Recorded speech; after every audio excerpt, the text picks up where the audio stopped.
My name is Beverley Bass, and I was an American Airlines captain on a Boeing 777 on 9/11. And we were actually flying from Paris to Dallas when the attacks happened. We were over the middle of the North Atlantic, and we got word on our aircraft radios that one of the towers had been hit in New York. And of course, at that time, like even some of the newscasters, we just thought it was a light airplane. And of course, later it continued to get worse. And we were notified that they were going to close all of the airspace, not only New York, but all of the US airspace. So we knew that we were going to divert somewhere. We assumed it would be one of the larger cities in Canada, Montreal, Toronto, Calgary, someplace like that. And then we eventually were able to talk to Gander Control, which is who you first come in contact with as you exit the North Atlantic tracks en route to the US. They told us to land our airplane immediately in Gander, Newfoundland, which we did. We were 36 out of 38 wide bodies to touch down that day in roughly a 3.5-hour time frame.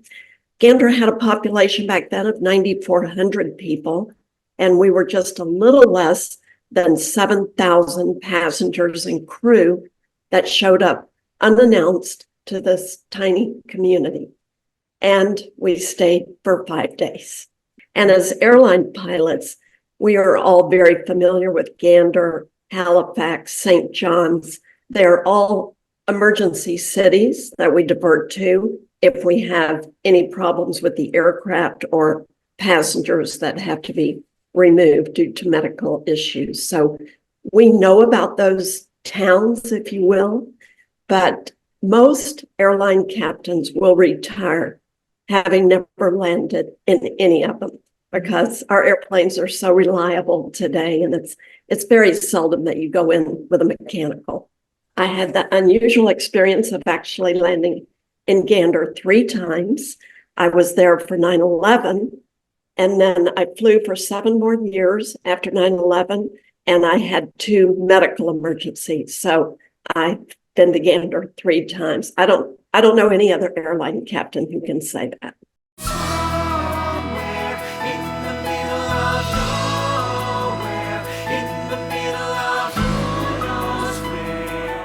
Well, we always refer to it as a 9/12 story.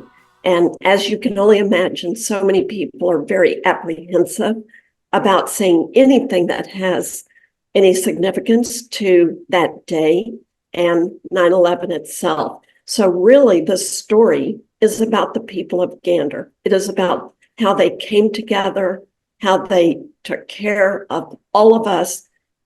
And it was unexpected. It's not like they had weeks or months to plan for this. We landed about 10:15 in the morning on 9/11. We got off the airplane at about 7:30 the next morning.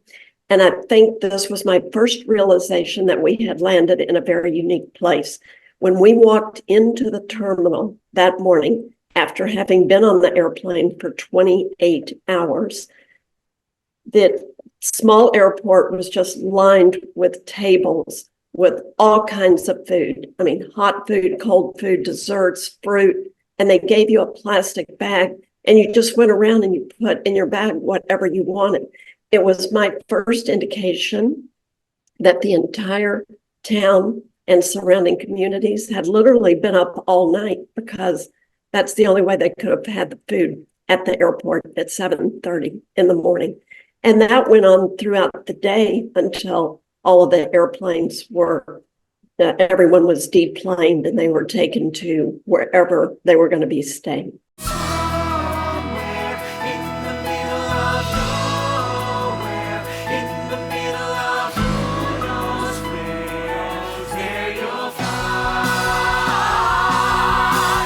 They're very unique people, I must say. They are very isolated. They're hardworking. They live in the frozen tundra that most of us cannot even imagine.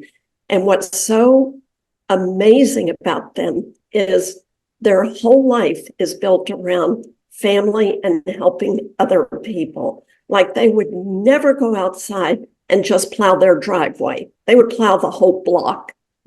And then in the winter, when it's just so miserably cold for us, they go to each other's homes and they have what is called kitchen parties. And they sing and they dance and they eat. Everybody plays like 5 instruments and they sing all these wonderful songs. And so much of that has been incorporated into the musical. And the writers would actually tell you, because, they're Canadian, and they said it would be impossible to write a musical about Newfoundlanders without incorporating their music, because it's in their DNA. It's just who they are. And they honestly, if you ask them about their story and 9/11, they don't think they did anything. They don't think they did anything out of the ordinary. And I have often wondered if we dropped 7,000 people in 38 wide-body airplanes into some small community in the US, would they have done the same thing? I would like to say yes, but I don't know. I really don't know. When we went back to Gander for the 10th anniversary, which is when we met David and Irene, and we had done a lot of interviews, mostly 5-second sound bites for the evening news. But I was told that there were 2 playwrights in town and they wanted to know if they could do an interview. And I said, sure. And it lasted about 3 to 4 hours. And then we went back to Texas. I mean, it was the 10th anniversary. We spent 4 or 5 days there and we came home. And I really never thought that much about the interview again. Maybe during the next 4 years, David and Irene would email me with, a benign question to clarify something that I'd said in the interview. And then in the summer of 2015, we got a call from the producers inviting us to the world premiere opening of Come From Away in La Jolla, California. And my husband and I didn't even know what we were going to see. I didn't know how prominent my role was in the show. I had absolutely no idea that they had written a song called Me in the Sky that chronicles my aviation career.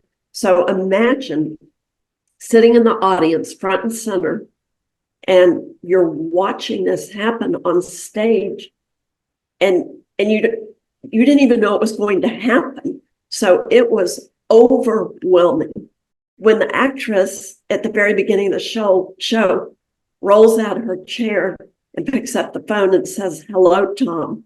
Well, my husband just buried his head in his hands. I'm not even sure he saw the rest of the show, because what it made me realize is that day was much more difficult for my family. My kids were 8 and 10-ish, and they didn't know where I was. They just knew I was flying.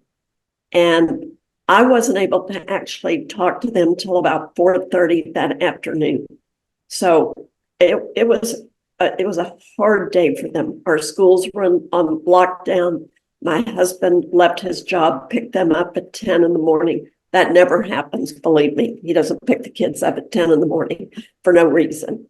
And they knew the airplanes had been hijacked, so they were terrified.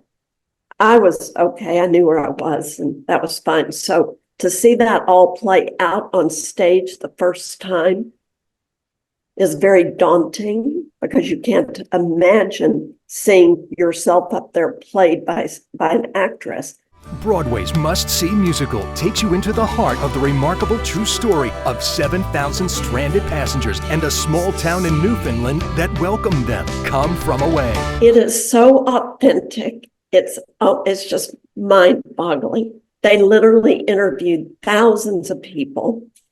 They had so many stories. I want to say that their first script was like 8 hours long, and they hadn't even gotten into the main part of the show. So the stories were just endless. The show is 100 minutes long. It does not have an intermission. And the reason it doesn't have an intermission is because the writers felt like none of us got a break during those 5 days. So there was really no good place to put an intermission. So Yes, it is so authentic. Certainly, my role is spot on. There might be one or two little mundane things, like it says I was 51, I was really 49, but I mean, that's insignificant. It just kind of rhymed better with the music, I guess. And I think most of those of us who are portrayed in the show would certainly say the same thing. We are very honored and feel so great about the way they portrayed us. I feel like people should understand what the community did for us while we were there. And even though 9/11 goes down as the most tragic day in American history, there were good things that came out of it. And the stories that came out of Gander are just incredible. And I remember getting on the airplane after we'd been there 5 days and we're flying home. And I said to my co-pilots, I said, I just want the whole world to know about Gander. And how are we ever going to tell this story? And David Hine and Irene Sankoff made that happen. It was just so beautifully done. And it just made me feel so good.